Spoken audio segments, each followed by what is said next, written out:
হাই friend, আপোনালোকৰ খবৰ কেনেকুৱা? মোৰ খবৰ ভাল। সকলোকে মোৰ তৰফৰ পৰা গুড মৰ্ণিং।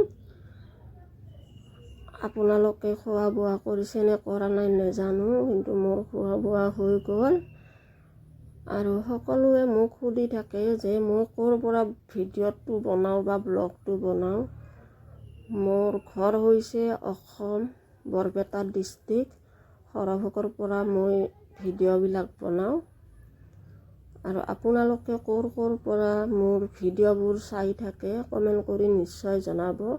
আৰু যদি মোৰ ভিডিঅ' ব্লগবোৰ ভাল লাগে তেতিয়াহ'লে এটা লাইক এটা কমেণ্ট কৰি দিব।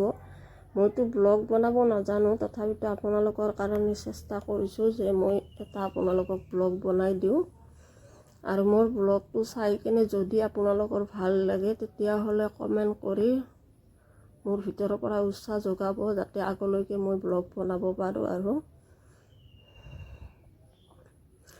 আমি এতিয়া ফুৰিব গৈ আছোঁ। আৰু বহুদিন ধৰি এসপ্তাহমান ধৰি বহুত বৰষুণ হৈ আছিল। আজি অকণমান ৰ'দ দিছে, তাৰ কাৰণে ভাবিলোঁ অলপ ঘূৰি ফুৰি আহোঁ।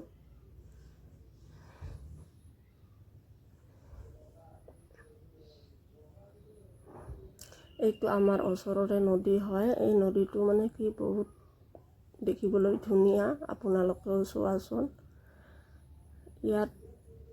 আমাৰ ইয়াৰ মানুহে শিল বালি সকলোবোৰ ইয়াৰ পৰা উঠাই আৰু বিক্ৰী কৰে।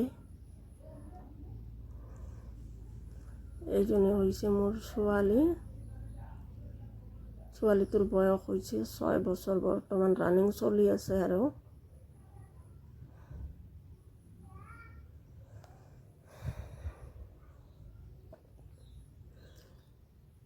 নদীটো দেখিবলৈ বহুত সুন্দৰ। আৰু নদীটো এইটোক আমাৰ ইয়াৰ নদী বেকী নদী বুলি কোৱা হয়।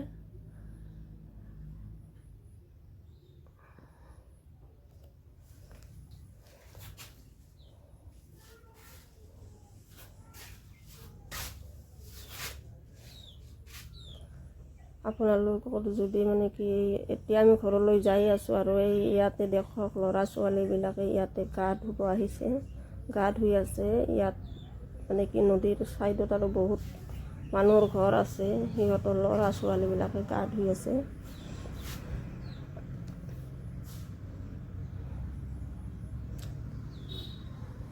চাইডে চাইডে পানীটো বান্ধি ৰখাৰ কাৰণে ইয়াতে মাটি ভৰাই বস্তা দি দিছে চাইডেদি। দেখিবলৈ ভাল লাগে। ইয়াত সকলো লোকে আহি ভিডিঅ' চিডিঅ' বনাই যায়। আৰু তাৰ কাৰণে ভাবিলোঁ আমিও আহোঁ, ইয়াতে এটা মই ভিডিঅ' বনাই দিলোঁ আৰু ছোৱালীজনীৰ লগত।